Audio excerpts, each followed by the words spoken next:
반갑습니다. 여러분, 한 주일 동안 평안하셨죠? 다 함께 자리에서 일어나셔서 우리 하나님 말씀 받으시겠습니다. 이사야서 6장 1절에서 8절까지 우리 한 절씩 교독하시고 마지막 절은 함께 봉독하시겠습니다.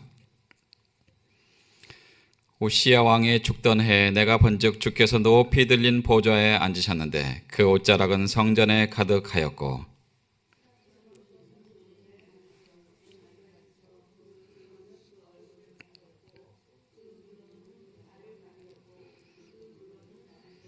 서로 창화하여 가로되 거룩하다 거룩하다 거룩하다 만군의 여호와여 그 영광이 온 땅에 충만하도다.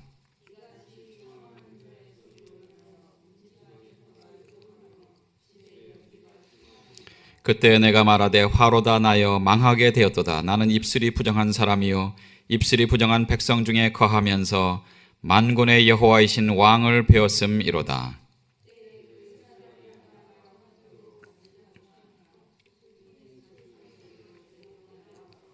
그것을 내 입에 대며 가로되 보라 이것이 내 입에 닿았으니 내 악이 제하여졌고 내 죄가 사하여졌느니라 하더라. 내가 또 주의 목소리를 들은즉 이르시되 내가 누구를 보내며 누가 우리를 위하여 갈꼬. 그때 내가 가로되 내가 여기 있나이다. 나를 보내소서. 아멘. 앉으시기 바랍니다. 우리가 인생을 살아가면서 중요한 인생의 질문이 있다면 이 땅에 태어난 나의 인생의 목적이 무엇인가? 내가 무엇을 위하여 살 것인가? 하는 질문일 것입니다. 여러분 어떠세요? 우리 한 번뿐이 없는 우리의 생애, 하나님께서는 우리의 시간을 일방통행으로 주셨습니다. 앞으로 계속 가긴 하지만 뒤로 돌아갈 수가 없고 또 뒤에 있는 것을 수정할 수도 없고 돌이킬 수도 없습니다. 한 번뿐이 없는 나의 인생, 그 생에 내가 무엇을 위해서 살 것인가? 이 질문에 대한 대답을 오늘 하나님께 주시는 말씀 속에서 찾을 수가 있습니다. 오늘 우리가 읽은 이사야서 6장에서는 이사야가 놀라운 경험을 하는 것을 발견합니다. 이사야가 경험한 이 놀라운 경험이 오늘 사는 저와 여러분의 경험이 되시기를 원합니다. 그렇다면 이사야는 어떠한 경험을 했습니까? 첫 번째로 그는 하나님의 영광을 보았습니다. 1절에 보시면 우시야 왕의 죽던 해에 내가 본즉 주께서 높이 들린 보좌에 앉으셨는데 그랬습니다. 그 옷자락은 성전에 가득하였고 이사야가 섬겼던 그 당시 선지자로 섬겼던 그 당시 이스라엘은 남북으로 갈라져 있었습니다. 남왕국 유다, 북왕국 이스라엘. 이사야는 남왕국 유다에서 활약했던 선지자인데 북왕국 이스라엘은 그 당시에 강대국 아시리아의 침략을 받았습니다. 그리고 남왕국 유다도 호시탐탐 노리고 있었습니다. 남쪽으로는 그 당시에 강대국이었던 애굽, 이집트죠. 오늘날에 이집트가 아시리아를 대적하고 있었습니다. 그러니까 북쪽과 남쪽의 강대국들이 서로 다툼을 하는 그 사이에 이 작은 이스라엘 나라는 굉장히 위험한 상황에 있었습니다. 그리고 불안한 상태에 있었습니다. 그때 유다의 지혜로운 왕이 바로 이 우시야 왕이었습니다. 우시야 왕, BC 740년경의 일이었습니다. 우시야 왕은 남왕국 유다 왕이 되어서 약 50년 정도 통치를 했습니다. 그리고 죽었습니다. 우시야 왕의 죽던 해에 우시야 왕이 그 당시에 선정을 했습니다. 나라를 잘 다스렸습니다. 하나님을 잘 섬기도록 했고 그리고 수많은 백성들이 하나님 앞에 나와서 예배드리고 나라가 또 평안한 그런 시대였습니다. 그렇기 때문에 왕이 그 선정을 했던 왕이 죽었기 때문에 이 왕이 죽은 그 이스라엘은 즉 정확하게는 남왕국 유다죠. 남왕국 유다는 정치적으로나 혹은 종교적으로나 굉장히 불안한 상태에 있었고 혼란한 상태에 있었습니다. 백성들은 그래서 하나님을 잘 섬겼던 그 마음이 이제 떠나가고 그리고 우상을 섬기는 그런 일들도 생기기 시작했습니다. 사회적으로는 정의가 무시되었습니다. 그리고 백성들이 슬픔 가운데 있었습니다. 수많은 백성들의 그 마음 가운데 위로가 필요한 것입니다. 그래서 이사야가 자신도 하나님 앞에 그 위로를 받기 위해서 내가 갈 곳은 바로 성전, 하나님께서 말씀을 주시고 하나님의 임재가 충만한 성전에 내가 가야 되겠구나. 그래서 성전에 갔습니다. 그랬더니 주께서 높이 들린 보좌에 앉으셨는데 그 옷자락은 성전에 가득하였고 그랬습니다. 2절에 보시면 스랍들을 모셔섰는데 각기 6날개가 있어 그 둘로는 그 얼굴을 가렸고 그 둘로는 그 발을 가렸고 그 둘로는 날며 그랬습니다. 이사야는 성전에 갔더니 하나님의 영광이 그 성전에 가득 찬 것을 봅니다. 그리고 스랍들은 모셔섰는데 여기서 말하는 이 스랍이라는 것은 그 천사의 일종입니다. 6개 날개를 가지고 있는 천사인데 뭐라 그랬어요? 둘로는 얼굴을 가리었고 둘로는 발을 가리었고 둘로는 날고 하나님의 영광을 그들이 바로 보지 못하고 얼굴도 가리고 또 발도 가리고 하나님을 섬기는 그러한 천사입니다. 여기서 이사야는 하나님의 그 영광을 보면서 위로를 받습니다. 하나님의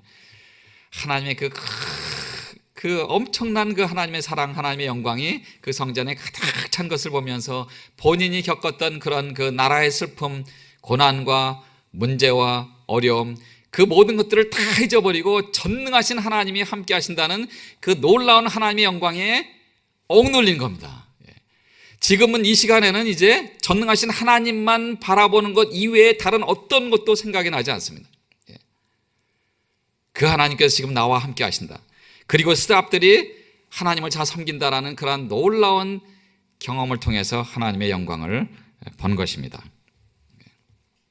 여러분 어떠세요? 우리가 인생을 살아가면서 정말 우리도 이렇게 힘들고 어려운 일들이 있습니다. 가정적으로나 혹은 일터에서나 혹은 뭐 관계나 여러 가지 살다 보면 사실 힘들고 어려운 일들이 얼마나 많습니까? 그렇죠? 그때 여러분 어디로 가세요? 어디로 가세요? 친구에게 가십니까? 부모님에게 가십니까? 많은 분들이 또 유력자에게 또 찾아가기도 하고 그렇기도 하겠죠. 그러나 이사야는 전능하신 하나님이 계시는 성전에 왔습니다. 그래서 하나님의 음성을 기대합니다. 하나님의 위로를 기대합니다. 그리고 하나님의 임재가 가득함을 경험하면서 하나님의 영광을 바라봅니다. 하나님의 임재가 그리고 하나님의 권능이 성전에 가득 찼습니다. 그리고 이제 나는 이제 전능하신 하나님, 여호와 하나님, 내게 말씀을 주신 그분만 섬기는 것 이외에 내가 다른 어떤 것도 나는 할 수가 없다라는 그러한 놀라운 경험을 하게 됩니다. 사실 하나님께서는 이 땅에서 하나님의 임재를, 하나님의 살아계심을 우리에게 보여주시는 여러 가지 방법이 있는데 성경에 보면 굉장히 많이 나오지만 크게 3가지로 말씀을 드리면 첫 번째로 하나님께서는 하나님이 창조하신 이 자연을 통해서 하나님을 보여주십니다. 하나님의 자신을 계시하고 계십니다. 시편 19편 1절에 보시면 하늘이 하나님의 영광을 선포하고 궁창이 그 손으로 하는 일을 나타내는도다 그랬습니다. 하늘이 하나님의 영광을 선포하고 이 땅에 있는 모든 하나님의 피조물들이 앞을 다투어 하나님의 살아계심을 찬양하고 하나님께 영광을 돌리고 있습니다. 여러분 해와 달과 별과 나무와 꽃과 이런 것들을 보세요. 하나님이 창조하신 그 피조물의 그 아름다움을 보시기 바랍니다. 그들은 앞을 다투어서 하나님을 찬양하고 하나님께 영광을 돌리고 있습니다. 그 다음에 두 번째는 하나님께서는 하나님의 아들 독생자 예수 그리스도를 통해서 하나님 성부 하나님께서 어떤 분이신지를 나타내 보여주십니다. 요한복음 1장 14절에 보시면 말씀이 육신이 되어 우리 가운데 거하심에 우리가 그 영광을 보니 아버지의 독생자의 영광이여 은혜와 진리가 충만하더라 그랬습니다.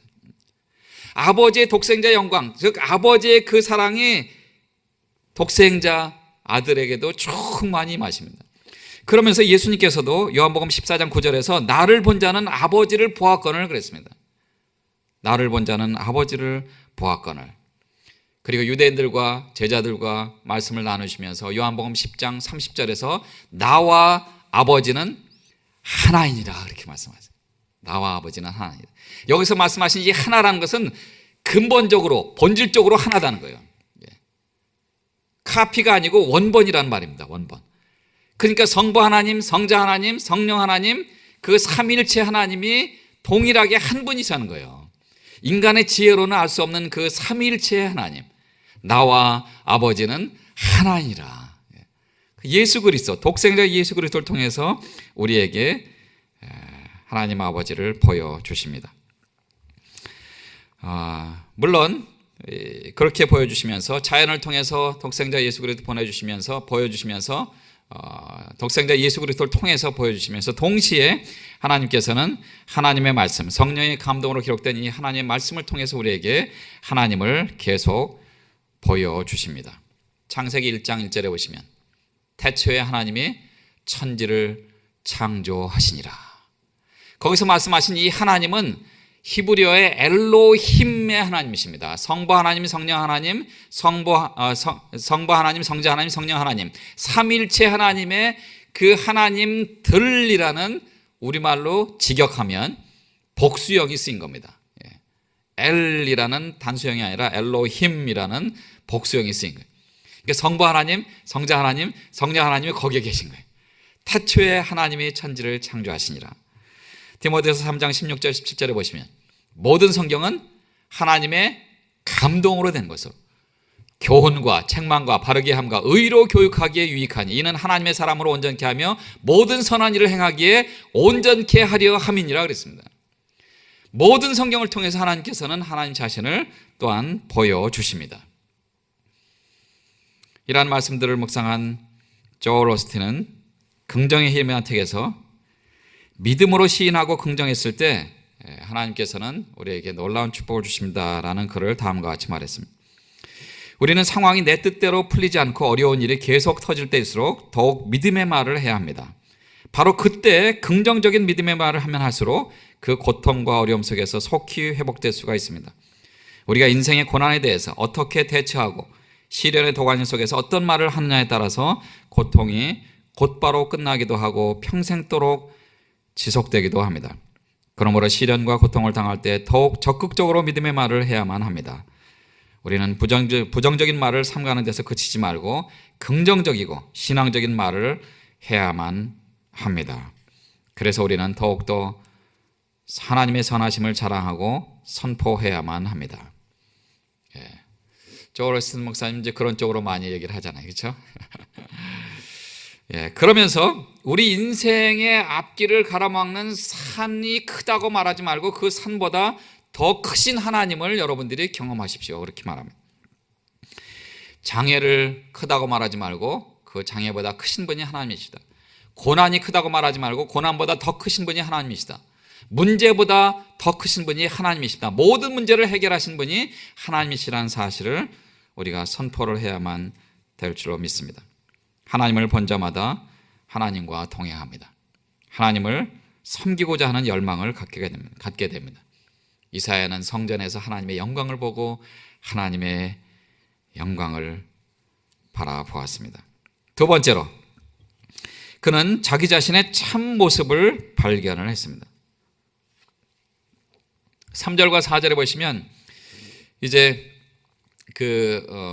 이 천사들이 전능하신 하나님 앞에 영광을 돌립니다. 거룩하다, 거룩하다, 거룩하다. 만군의 여호와여, 그 영광이 온 땅에 충만하도다. 하나님은 온 우주에 충만하신 분이십니다. 그리고 우리와 함께 하신 분이 바로 전능하신 하나님이십니다.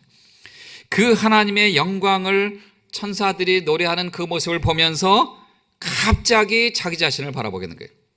자기 자신. 5절에 보시면 그때 내가 말하되 화로다 나여 망하게 되었도다. 나는 입술이 부정한 사람이요 입술이 부정한 백성 중에 거하면서 만군의 여호와이신 왕을 배웠음이로다. 사실 하나님을 만나는 것 같은 그런 만남과 같은 그런 놀라운 영광이 어디 있겠습니까? 그렇죠? 하나님이 지금 나와 함께 하신다는 하나님의 임재를 느끼는 그런 모든 하나님의 백성들은 하나님 앞에 감사와 영광을 돌릴 수밖에 없습니다. 그런데 이사야는 지금 갑자기 자기 자신을 바라보면서 나는 지금 망했다 이러는 거예요. 나는 망했다. 하나님을 보면서 망했다라는 이런 고백이 나온 거예요. 왜 그러냐면 그 구약에 보면 출애굽기 33장 20절에서 또 가라사대 네가 내 얼굴을 보지 못하리니 나를 보고 살 자가 없음이니라 그랬습니다. 하나님께서 모세와 또 하나님의 그 종들에게 그렇게 말씀하신 거예요. 네. 너희가 피조물인 인간이 너희가 직접 그 눈으로 나를 보지 못할 것이다. 나를 본 사람들은 다 죽을 것이다. 그래서 언약궤를 열었던 그 수많은 사람들, 하나님의 영광을 눈으로 바라봤던 수많은 사람들을 한순간에 하나님이 치시는 그런 사건이 또 구약에 나오지 않았습니까? 거룩하신 하나님을 본 자들은 반드시 죽을 것이다 라는 그러한 놀라운 사실을 잘 알고 있는 이 이사야는 지금 내가 하나님의 영광을 바라봤잖아요. 그 하나님의 영광에 압도되어서 감사하고 영광을 돌리는 동시에 아이고 난 이제 죽었구나. 내가 하나님을 보았구나. 난 이제 죽었네. 화로다 나여 망하게 되었다다. 그런 고백이 나오는 것이죠. 하나님의 음성을 들었던, 하나님의 그 말씀을 잘 알고 있는 이사야로서는 이 고백이 당연한 고백일 수도 있습니다. 어쩌면 욥기 42장 5절 6절에도 보시면 하나님의 임재를 경험했던 욥이 뭐라고 고백하냐면 내가 죽게 대하여 귀로 듣기만 하였었더니 이제는 눈으로 주를 배움나이다. 그러므로 내가 스스로 한하고 티끌과 재 가운데서 회개하나이다. 욥이 애매하게 고난을 당하고 세 친구들이 자기를 공격하는 그 상황 속에서 자기를 보호하고 또 변호하고 그런 얘기를 하다가 나중에는 하나님이 너도 잘못이 있다. 너도 잘못이 있다. 물론 네 죄 때문에 그렇게 된 것이 아니지만 그 친구들이 너를 공격할 때 그 친구들을 위해서 기도하고 그 친구들을 이해하려고 한번 생각해 보았니? 라는 그런 의미의 말씀들을 이제 40장, 41장 보시면 나옵니다. 하나님이 다시 등장하세요. 다시 등장하세요. 1장과 2장에 등장했던 하나님이 이제 그 욥과 친구들과의 변론 이야기가 쭉 나오다가 40장부터 이렇게 쭉 다시 등장하십니다. 42장에 그래서 그 하나님의 음성을 다시 들은 욥이 그렇게 고백을 한 거죠. 내가 이제까지는 하나님을 귀로만 들었지만 이제는 정말 살아계신 하나님, 그 하나님을 내가 경험을 한 거예요. 믿음의 눈으로 바라본 것입니다. 그러면서 욥도 진정으로 하나님 앞에서 내가 스스로 한하고 티끌과 재 가운데서 회개하나이다 하는 그런 고백을 합니다. 누가복음 5장 8절에 보시면 누가복음 5장에 보면 베드로가 밤새도록 고기를 잡다가 고기를 한 마리 잡지 못했습니다. 베드로는 누굽니까? 어부잖아요.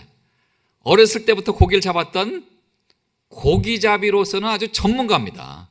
어디 가면 고기가 많고 어디 가면 고기가 없고 언제 나가야지 고기를 잡을 수 있고 그 베드로는 이 어부로서 전문가인데 그날 밤새도록 그물을 던졌어도 한 마리도 잡지 못했습니다. 예수님께서 뭐라고 그래요? 다시 나가서 배 오른쪽으로 던져라. 근데 베드로는 뭐라고 그랬어요? 주님께서 말씀하시니 제가 한번 따르겠습니다 그랬잖아요. 좀 못된 사람 같으면 뭐라고 그랬어요? 예수님, 스승님, 제가 고기잡이로 잔비가 굵은 사람입니다. 저한테 이래라 저래라 하지 마세요. 이렇게 얘기할 수 있는 상황이 그렇죠? 여러분 어떠세요?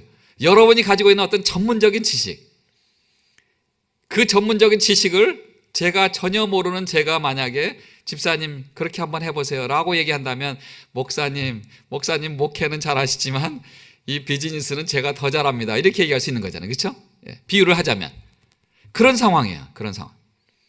근데 그럼에도 불구하고 베드로는 주님께서 말씀하시니 말씀에 의지하여 제가 그렇게 하겠습니다. 어떻게 됐어요? 배 2배 가득 차도록 고기를 가득 잡았습니다. 그리고 나서 누가복음 5장 8절에 주님 나를 떠나십시오. 나는 죄인입니다. 이 고백이 왜 나오는 거예요? 이 고백이 이 고백이 왜 나와요? 바다의 깊은 곳을 아시는 예수님, 구세주로 오신 그분, 메시아로 오신 나의 주님, 바다의 깊은 곳을 아시는 그 주님께서 내 속에 이 더럽고 추악한 것을 모르실까? 갑자기 자기를 발견하게 됩니다. 그러니까 그런 고백이 나오는 거예요. 주님 무섭습니다. 예, 요즘에 이제 GPS가 있어서 뭐 딱 가면 어디 고기 많고 이게 나오잖아요. 예. 근데 이때는 뭐 그런 게 어딨어요. 예수님께서 그렇게 말씀합니다. 하나님의 임재를 경험한 베드로, 주님 나를 떠나십시오. 나는 죄인입니다. 사도 바울이 죄송합니다. 사도 바울이 아니라 사도 요한이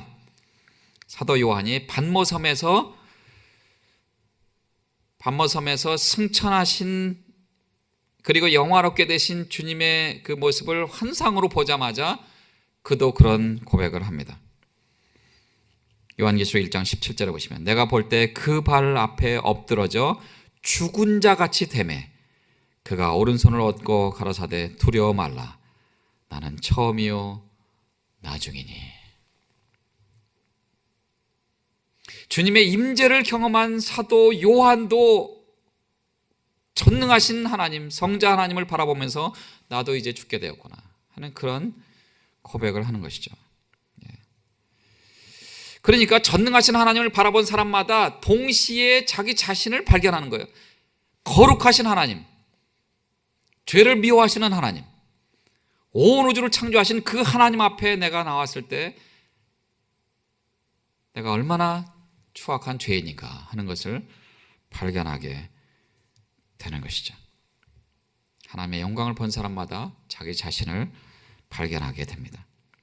미국의 필립스 브룩스 목사님은 그래서 다음과 같이 말합니다. 겸손해지는 진정한 길은 원래의 모습을 축소시키기 위해서 자신의 몸을 구부리는 것이 아니라 더 높은 것 앞에서 실제 키 그대로서 있으므로 자신의 위대함이 실제로는 얼마나 초라한 것인가를 깨닫는 것이다.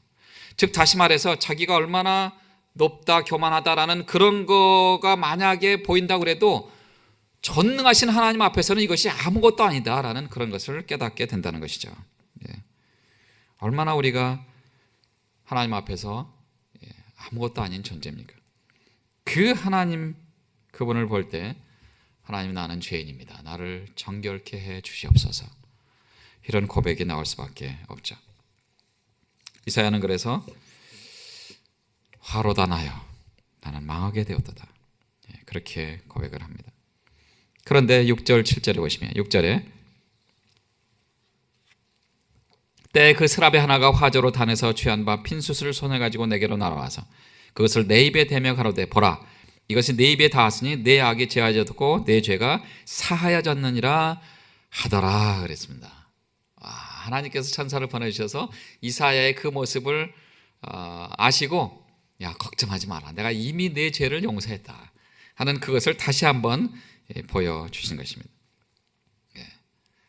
그것이 바로 예수 그리스도의 십자가의 사건을 예표해 주는 것이죠. 모든 사람은 십자가에 돌아가신 예수 그리스도 그분의 사랑을 경험함으로 십자가의 보혈로 말미암아 깨끗함을 받을 수가 있습니다. 그리스도의 십자가의 사랑으로 깨끗함을 받은 사람만이 우리는 하나님과 관계가 회복될 수 있고 잃어버린 우리의 형상을 되찾을 수가 있는 것입니다. 구약의 백성들은 정결함을 받기 위해서 그들은 어린 양의 제사를 지냈죠. 그런데요 히브리서 4장 14절에 보시면 예수 그리스도를 대제사장이라고 그렇게 칭하는 것을 봅니다. 대제사장, 이스라엘의 모든 사람들의 그 죄를 다 가지고 와서 성소와 지성소에 거기에 제물을 드리고 제단 앞에 하나님 앞에 또 필요한 것들을 드리고 그리고 지성소에 들어가서 하나님 앞에 죄의 용서를 받는 그 놀라운 사건, 그것을 통해서 예수 그리스도가 대제사장으로 이 땅에 오셨다라고 히브리서 기자는 그렇게 기록하고 있습니다. 즉 다시 말해서 예수님께서 십자가에서 돌아가 주심으로 말미암아 우리의 모든 허물과 죄를 다 가져가 주신 거예요. 그래서 시편 103편 12절에 보시면 동이 서에서 먼 것처럼 우리의 죄가를 우리에게서 멀리 옮기셨으며 그랬습니다. 우리의 죄를 완전히 용서해 주셨습니다. 그분의 사랑을 우리가 다시 한번 깨닫고 예수 그리스도 그분께서 우리를 정결케 하신다는 놀라운 사실을 우리는 알 수가 있는 것이죠. 히브리서 4장 15절 16절을 보시면 우리에게 있는 대제사장은 우리 연약함을 체휼하지 아니하는 자가 아니요 모든 일에 우리와 한결같이 시험을 받은 자로되 죄는 없으시니라. 그럼 우리가 긍휼하심을 받고 때를 따라 돕는 은혜를 얻기 위하여 은혜의 보좌 앞에 담대히 나아갈 것이니라. 이사야는 이제 죄의 용서함도 받았습니다. 그리고 하나님과 관계가 다시 회복이 됐습니다. 그러면서 자기 자신을 하나님 앞에 드립니다. 세 번째로 보시면 그는 하나님의 음성을 듣고 응답한 것을 우리는 8절에서 볼 수가 있습니다. 내가 또 주의 목소리를 들은즉 이르시되 내가 누구를 보내며 누가 우리를 위하여 갈고 그때 내가 가로되 내가 여기 있나이다 나를 보내소서. 여러분 어떠세요? 오늘 아침에도 하나님의 음성을 듣고 나오신 분들이 계세요. 그렇죠? 뭐 기도든 큐티든 하나님 말씀 읽든. 저도 매일 아침 하나님 앞에 기도하고 큐티하고 말씀 읽고 묵상하고 주의 음성을 듣습니다. 중요한 것은 우리가 하나님의 음성을 들었을 때 그 음성에 반응을 해야 됩니다. 반응을 해야 돼요. 하나님께서 말씀하셨는데 하나님 나는 아닙니다. 아직은 아닙니다 하고 자꾸 도망가시는 요나처럼 그렇게 자꾸 딴 길로 가지 마시고 이사야처럼 주님 내가 여기 있습니다. 나를 보내십시오. 부족합니다. 연약합니다. 아무것도 할 수 없습니다. 그러나 전능하신 하나님께서 나를 부르신다면 제가 주의 일에 제 인생을 드리겠습니다. 이 음성을 들은 저도 1978년도에 똑같은 음성을 듣고 주님 앞에 제 생애를 드렸습니다. 1976년도에 예수 그리스도를 구주와 주님으로 영접하고 말씀을 읽고 묵상하는 가운데 이 말씀을 주신 거예요. 하나님 이사야를 부르신 그 사건인데요. 그래 이사야도 불렀지만 너도 사용하기를 원한다. 너도 사용을 원한다. 내가 누구를 보내며 누가 우리를 위하여 갈고. 저도 그 자리에서 무릎 꿇고 이사야 같은 동일한 고백을 했습니다. 주님 그렇습니다. 제가 비록 아직 어리고 부족하고 배운 것도 없고 잘 모르지만 성경도 모르고 하나님도 잘 모르지만 그러나 예수 그리스도를 구주와 주님으로 영접하고 죄의 용서를 받고 천국 시민이 되었고 영생을 얻었고 그것은 제가 확실히 믿습니다. 영접하는 자 곧 그 이름을 믿는 자들에게는 하나님의 자녀가 되는 권세를 주셨으니 요한복음 1장 12절 말씀. 그런 말씀들을 통해서 제가 분명히 예수님을 영접했지만 그러나 부족한 저를 하나님이 하나님의 일꾼으로 사용하기를 원하십니까? 그래 내가 너를 사용하겠다라는 그 음성을 확실히 주셨어요. 그래서 저도 그러한 고백을 하게 되는 것입니다. 그때부터 이제 제 인생을 하나님 앞에 드렸습니다. 시편 40편 8절에 보시면 나의 하나님이여 내가 주의 뜻 행하기를 즐기오니 주의 법이 나의 심중에 있나이다. 그랬습니다. 시대를 거쳐가면서 수많은 사람들이 하나님의 음성을 듣습니다. 그러나 중요한 것은 그 사람들 중에 하나님의 음성에 반응한 사람이 전부가 아니라는 거예요. 이사야 한 사람을 통해서 그 당시에 유다 온 백성이 하나님의 음성을 들었습니다. 한 사람이 얼마나 중요합니까? 신학자 칼 헨리는 그래서 다음과 같이 말합니다. 오늘날 우리는 수많은 대중매체로부터 집중적으로 쇠뇌당한 우리 영혼을 하나님의 톡쇼 장소, 즉 하나님이 직접 말씀해 주시고 예수 그리스도 안에 자신을 계시하시는 것으로 돌이키도록 해야 할 필요가 있습니다. 이 최상의 계시자이신 하나님은 자신과 함께 시간을 보내고자 하는 사람들을 기다리고 계십니다. 각 시대의 하나님이시며 또 영존하시는 하나님께서 3분간의 장거리 통화나 안보와 고별 인사를 위한 주차 정지 그 이상의 것을 원하고 계십니다. 즉 하나님께 헌신하는 수많은 사람들을 기다리고 계신다는 거죠. 한 사람 이사야, 그 한 사람 통해서 유다 온 백성이 하나님의 음성을 들었습니다. 우리 그 한국의 기독교 역사가 이제 100년이 좀 넘었는데요. 그 선교의 그 역사 중에 그 잘 알려지지 않은 일들이 있는데 그 중에 하나를 제가 좀 소개하도록 하겠습니다. 약 100여 년 전에 한 젊은 그 미국 선교사 부부가 이제 한국으로 파송을 받아서 갔습니다.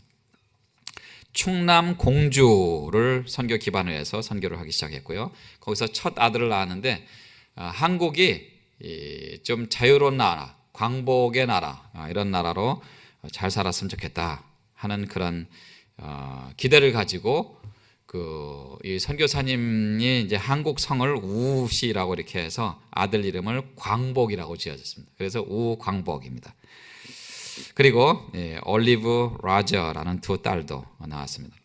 1906년 2월에 논산 지방에 부흥회를 인도하고 올라오다가 비가 막 오는데 그 비를 피하기 위해서 그 전날에 이 죽은 그 당시 이제 상여 아닙니까? 이 상여 거기에 이제 있는 그 지역에 거기서 잠깐 쉬는데 거기에서 쉬면서 보니까 장티푸스에 감염돼서 죽었던 그 시신이 거기에 있었던 거예요. 그래서 이 선교사님이 장티푸스에 감염돼서 세상을 떠나셨습니다. 졸지에 이 선교사님 사모님과 또 아이들이 이 과부가 되었고 또 아이들은 아빠를 잃은 그런 아이들이 됐습니다. 그래서 미국으로 다시 돌아갑니다. 그런데 이 선교사님 사모님이 2년 후에 다시 하나님 앞에 헌신하고 아이들을 데리고 다시 온 거예요. 다시 한국으로. 그렇게 오셔서 다시 이제 공주로 온 거죠. 그리고 공주에 있는 거기에서부터 이제 교회를 세우기 시작하고 개척교회를 계속 세우시면서 또 현지 목회자들을 세워서 또 목회하도록 이렇게 하고 그렇게 하면서 이 선교사님이 47년 동안 선교를 했습니다. 그런데 그 과정 속에서 두 딸은 풍토병에 걸려서 죽었습니다. 이 우광복 선교사님은 공주에서 태어났고 그리고 초등학교, 중학교까지 나왔지만 다시 이제 미국으로 돌아가서 또 공부하고 그리고 나서 이제 일제 30년 지난 다음에 다시 한국의 선교사로 오게 됩니다. 그런데 한국이 해방이 되면서 그 당시에 미국과 소련, 중국 이렇게 연결이 되면서 특별히 이제 미국과 소련이 38선 이렇게 하고 이러지 않았습니까? 사인하고 당시에 하지라는 장군이 한국의 군정관으로 한국을 신탁 통치라고 그러죠. 우리 정부가 들어서기 전에 통치하던 그런 때였습니다. 그러니까 한국말과 영어가 능통한 사람이 필요로 했던 거예요. 바로 이 우광복 선교사가 채택이 됐습니다. 발탁이 됐습니다. 그리고 나서 이제 한국말도 잘하고 영어도 잘하니까 그리고 이제 더군다나 한국 선교사로 오랫동안 있었기 때문에 한국 문화도 너무나 잘 알고 있잖아요. 그래서 우광복 선교사에게 그러면 이제 한국의 이 정부를 세우기 위해서 각 요소에 필요한 사람 한 50명만 추천해 주십시오 그랬어요. 그런데 추천받은 그 50명 중에 48명이나 크리스찬이었어요. 그래서 그 크리스찬 중에서 한 분은 문교부 장관이 돼갖고 한국의 미신을 타파하는데 앞장섰고 또 한 분은 국방부 장관이 돼서 이제 군대가 하나님이 기뻐하시는 군대가 돼야 되겠다. 그래서 군종 그리고 군모 그런 제도를 받아들여서 이 군대에서도 목사님이 군인들에게 말씀을 증거하는 그런 일도 하고 그러니까 한국이 정말 하나님이 기뻐하시는 그런 나라가 된 거예요. 기독교 나라처럼 이렇게 동시에 수많은 크리스찬들이 요소에 들어갔습니다. 첫 번 국회 모임에서 당시에 누구죠? 이승만 대통령이 당시에 국회의원이면서 동시에 목사님이셨던 이윤영 목사님께 국회를 열 때 1948년 5월 30일 일입니다. 목사님, 우리가 국회를 열기 전에 먼저 하나님 앞에 기도하고 시작해야 되겠습니다. 그래서 이윤영 목사님이 나가서 먼저 기도하고 그것이 이제 제1차 회의록에 보면 거기에 다 나와 있습니다. 그래서 하나님 앞에 기도하고 한국이 정말 하나님이 기뻐하시는 나라가 되는 일에 50명으로 시작해서 이제 전국에 하나님의 복음이 증거하는 놀라운 일에 쓰임받기 시작이 된 것입니다. 이 당시에 그 크리스찬들의 그 숫자를 보니까 전 국민의 약 5% 정도뿐이 안 됐습니다. 그런데 그 윌리엄 선교사님인데, 윌리엄 선교사님 사모님이 추천해 준 그 50명, 오광복 그 선교사와 어머님과 의논해서 이제 50명을 추천했는데, 그 50명의 크리스찬들이 각 분야에서 영향을 미치고, 그리고 10년 만에 약 500만 명으로, 그리고 20년 만에 한국의 크리스찬들이 1000만 명으로 되는 그런 놀라운 기적이 일어나게 된 것입니다. 우연이 된 것이 아니죠. 물론 하나님께서 그 모든 일들을 선교사님을 통해서 또 오광복 선교사님을 통해서 이루어내신 것이지만, 그 한 사람 윌리엄 선교사님 그리고 오광복 선교사님, 그분의 헌신으로 대한민국 오늘날 하나님이 기뻐하시는 크리스찬 국가가 된 것입니다. 한 사람 이사야를 통해서 유다 백성이 하나님 말씀을 들은 것처럼, 한 사람 사도 바울의 헌신으로 1세기의 기독교의 역사가 바뀌었습니다. 한 사람 마틴 루터의 헌신으로 중세기에 썩었던 기독교가 다시 정상 궤도로 돌아왔습니다. 한 사람 조나단 에드워드로 말미암아 18세기 크리스찬들에게 영적 대각성 운동이 일어났습니다. 한 사람 빌리그램으로 말미암아 적어도 2억 명 이상의 사람들이 하나님의 복음의 말씀을 듣고, 적어도 8천만 명 이상의 사람들이 예수 그리스도의 품으로 돌아온 놀라운 사실을 우리는 통계를 통해서 확인할 수가 있습니다. 여러분 어떠세요? 하나님, 저도 부족합니다. 작은 사람입니다. 아이입니다. 예레미야처럼 하나님, 저는 아이입니다. 말도 할 줄 모릅니다. 여러분 인생을 살아가신 그런 그 나이 말고 하나님 앞에 있는 영적인 나이가 얼마나 되신지 몰라요. 우리가 겸손하게 하나님 앞에 그렇게 나눌 수 있잖아요. 그렇죠? 그렇게 고백할 수 있잖아요. 하나님, 저는 비록 영적으로 부족하고 아이와 같고 말도 잘 못하고 전도할 줄도 모르고 선교는 어떻게 하는지 더 모르고 하나님 말씀도 모르고, 그러나 하나님, 내가 여기 있습니다. 나를 보내소서. 그런 고백은 우리가 얼마든지 할 수가 있습니다. 그렇죠? 그래서 하나님께서 저와 여러분 있는 그곳에서 하나님의 영광을 위해, 하나님의 나라 확장을 위해 저와 여러분을 사용해 주실 줄로 믿습니다. 기도하시겠습니다.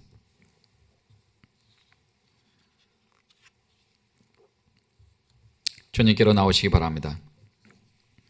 주님께서 우리를 부르십니다.